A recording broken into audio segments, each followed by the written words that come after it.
જય Hind. Only for study ચેનલમાં તમારા દરેક મિત્રોનું હાર્દિક સ્વાગત છે. તો આજે આપણે વિડીયોમાં જોઈએ કે ગુજરાતની કોઈ પણ સ્પર્ધાત્મક પરીક્ષા હોય અને એના માટે જે મિત્રો એનસીઆરટી છે એ મહત્ત્વનો ભાગ ભજવે છે. એટલે કે એનસીઆરટીની મિત્રો જે બુકો છે એનો પાયો ગણાય અને એટલા માટે આપણે એક નવી સિરીઝ ચાલુ કરી છે કે જેથી કરીને જેમાં ધોરણ 6થી માંડી અને ધોરણ 10 સુધીના મિત્રો જે એનસીઆરટીના મિત્રો જે બુકો છે જે પુસ્તકો છે એમાંથી જેના વેરી મોસ્ટ આઈએમપી એમસીક્યુ મિત્રો જે પ્રશ્નો છે એ આપણે લેવાનો પ્રયત્ન કર્યો છે અને તમારી સમક્ષ મૂકવાનો પ્રયત્ન આપણે કરીએ છીએ. તો આજના વિડીયોમાં આપણે મૂકીશું ધોરણ 6 સામાજિક વિજ્ઞાન મોસ્ટ આઈએમપી એમસીક્યુ અને એ પણ એનસીઆરટી સિલેબસ મુજબ એમસીક્યુ છે. તો વિડીયો પૂરેપૂરો જોજો અને આજનો વિડીયો છે એ ભાગ નંબર 28 છે જે તમારે ગુજરાતની કોઈ પણ સ્પર્ધાત્મક પરીક્ષા માટે ઉપયોગી નીવડશે. અને આજના વિડીયોનો પ્રશ્ન એક તમારી સમક્ષ જોયો અહીંયા છે. જો શું છે પ્રશ્ન? તો પ્રશ્ન છે કે બુદ્ધ છે તો બુદ્ધની મૂર્તિઓ મોટા ભાગે કઈ શૈલીમાં બંધાવેલી જોવા મળે છે? બુદ્ધની મૂર્તિઓ મોટા ભાગે કઈ શૈલીમાં બંધાવેલી જોવા મળે છે? તો મિત્રો એ મળ્યા છે ગાંધાર શૈલીમાં. કઈ? ગાંધાર શૈલીમાં. જવાબ બનશે ઓપ્શન એ ગાંધાર શૈલી. ઓપ્શન એ જવાબ બનશે. જોઈએ પ્રશ્ન આપણે આગળનો. પ્રશ્ન શું છે કે વેદોની સંખ્યા કેટલી છે? તો મિત્રો વેદોની સંખ્યા છે 4 છે. કેટલી છે? જવાબ આવશે ઓપ્શન એ વેદોની સંખ્યા 4 છે. ઓપ્શન એ જવાબ આવશે.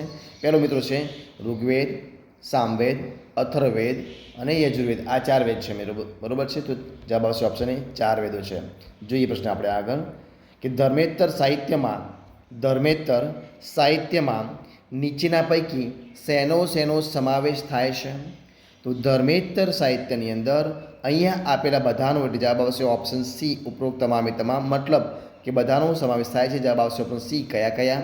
તો કાવ્યો, સ્મૃતિઓ અને નાટકો જે છે તમામે તમામનો ધર્મેતર સાહિત્યની અંદર સમાવેશ થાય છે. તો જવાબ આવશે ઓપ્શન સી ઉપરોક્ત તમામે તમામ. જોઈએ પ્રશ્ન આપણે આગળ કે કોણ ભારતના કાયદા ગ્રંથો તરીકે ઓળખાય છે? કોણ છે ભારતના કાયદા ગ્રંથો તરીકે ઓળખવામાં આવે છે?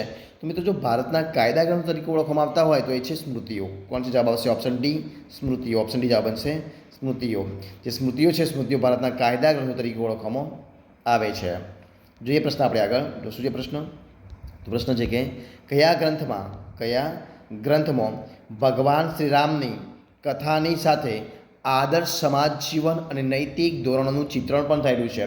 તો મિત્રો એવો કયો ગ્રંથ છે? તો એ ગ્રંથ છે રામાયણ. શું આવશે? જવાબ આવશે ઓપ્શન ડી રામાયણ. એટલે કે રામાયણ ગ્રંથની અંદર ભગવાન શ્રીરામની કથાની સાથે સાથે આદર્શ સમાજ જીવન જે કેવો હોય અને નૈતિક ધોરણો કેવા હોય એનું પણ ચિત્રણ થયેલું જોવા મળે છે. જવાબ આવશે ઓપ્શન ડી રામાયણ.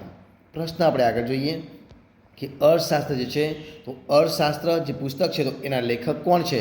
તો અર્થશાસ્ત્રના લેખક છે કૌટિલ્ય એટલે કે ચાણક્ય. જવાબ આવશે option C Kautilya. Option C જવાબ આવશે કૌટિલ્ય. પ્રશ્ન આપણે આગળ જોઈએ કે અષ્ટાધ્યાયી ગ્રંથની રચના કઈ સદીમાં થઈ હતી? જે અષ્ટાધ્યાયી ગ્રંથ છે તો એ ગ્રંથની રચના કઈ સદીમાં થઈ હતી? તો મિત્રો અષ્ટાધ્યાયી જે ગ્રંથ છે એ ગ્રંથની રચના થઈ હતી સદી 5મી સદીમાં. જવાબ આવશે ઓપ્શન એ 5મી સદીમાં. ઓપ્શન જવાબ બનશે 5મી સદી. પ્રશ્ન આપણે આગળ જોઈએ કે ગ્રામીણ અને નગરના લોકો ખોરાકમાં શેનો ઉપયોગ કરતા હતા? તો ગ્રામીણ અને નગરના લોકો ખોરાકમાં ઉપરોક્ત તમામે એટલે જે આપ્યા છે બધાનો ઉપયોગ કરતા હતા. જવાબ આવશે ઓપ્શન સી એટલે કે ચોખા, માંસ, માછલીઓ અને ફળફળાદી.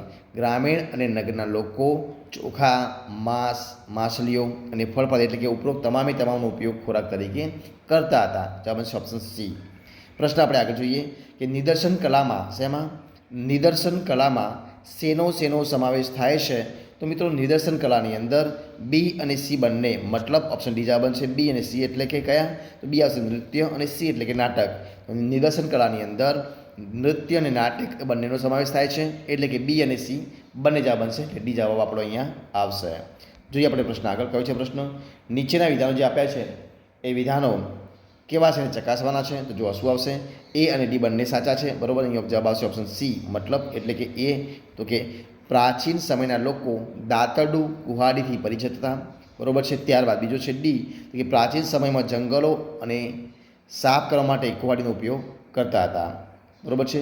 તો જવાબ આવશે ઓપ્શન એ અને ડી બંને સાચા છે. તો જવાબ આવશે સી, એ અને ડી બંને સાચા છે. જવાબ આવશે ઓપ્શન સી જવાબ. જોઈએ પ્રશ્ન આપણે આગળ, એ ઉપયોગ થતો હતો. જોઈએ આગળ પ્રશ્ન, કે મથુરા જે છે એ મથુરા કલા શૈલીમાં સૌપ્રથમ શેની મૂર્તિ બની હતી? તો મથુરા કલા શૈલીમાં સૌપ્રથમ ભગવાન બુદ્ધની મૂર્તિઓ બની. જવાબ આવશે ઓપ્શન ડી, ભગવાન બુદ્ધની મૂર્તિઓ. મથુરા કલા શૈલીમાં સૌથી પ્રથમ જો મૂર્તિ બની હોય તો એ છે બુદ્ધની મૂર્તિઓ. જવાબ આવશે ઓપ્શન ડી જવાબ. જોઈએ પ્રશ્ન આપણે આગળ, કે પુરાણોની સંખ્યા કેટલી છે? પુરાણો કેટલા છે? તો મિત્રો પુરાણો છે 18. કેટલા છે? 18 પુરાણો છે. બરાબર છે. તો જોઈએ ઓપ્શન બી જવાબ આવશે 18 પુરાણો. પ્રશ્ન જોઈએ આપણે આગળ, કે હડપ્પા સંસ્કૃતિની અંદર શેના પરથી જાણી શકાય કે ખેતીમાં હળનો ઉપયોગ થતો હતો?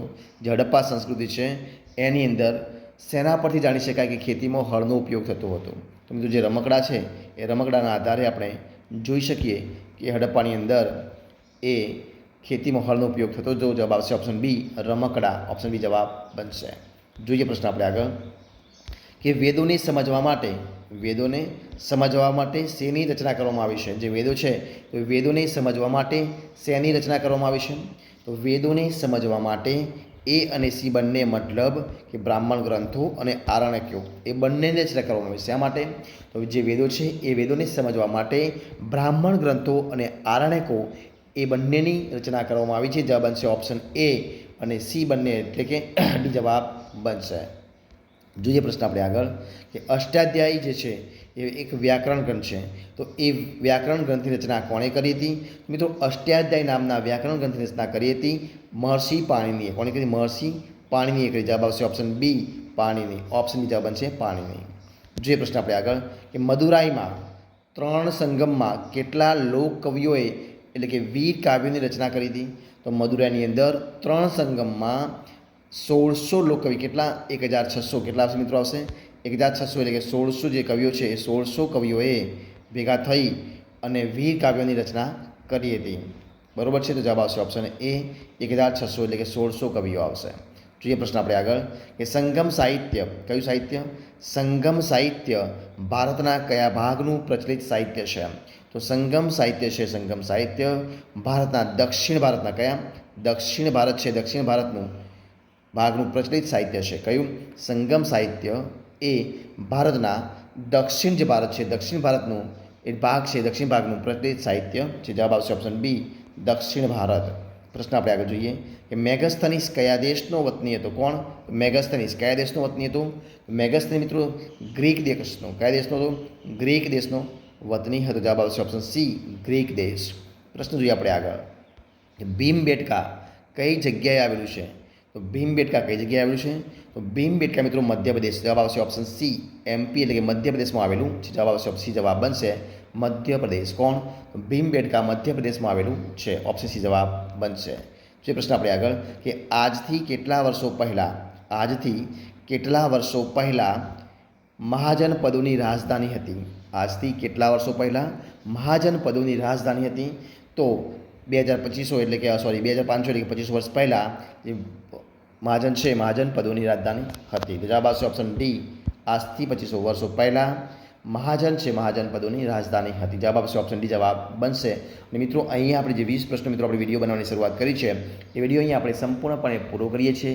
જોવા તમને મારો વિડીયો ગમ્યો હોય, પસંદ આવ્યો હોય, યુઝફુલ લાગ્યો હોય તો એને લાઇક કરો, કોમેન્ટ કરો, તમારા મિત્રોને વિડીયો શેર કરો અને છેલ્લે ચેનલમાં નવા હોય, ચેનલ સબસ્ક્રાઈબ ન કરી હોય તો ઓનલી ફોર સ્ટડી ચેનલને સબસ્ક્રાઈબ કરવા માટે વિનંતી છે. મારા વિડીયોને પહેલાંથી અંત સુધી જોવા માટે તમારા દરેક મિત્રોનો હું દિલથી ખૂબ ખૂબ આભાર માનું છું. આપણે ફરી મળીશું એક નવા વિડીયો સાથે, નવા ટૉપિક સાથે. ત્યાં સુધી બની રહો. જય હિન્દ, જય ભારત, જય જય ગરવી ગુજરાત. Best of luck.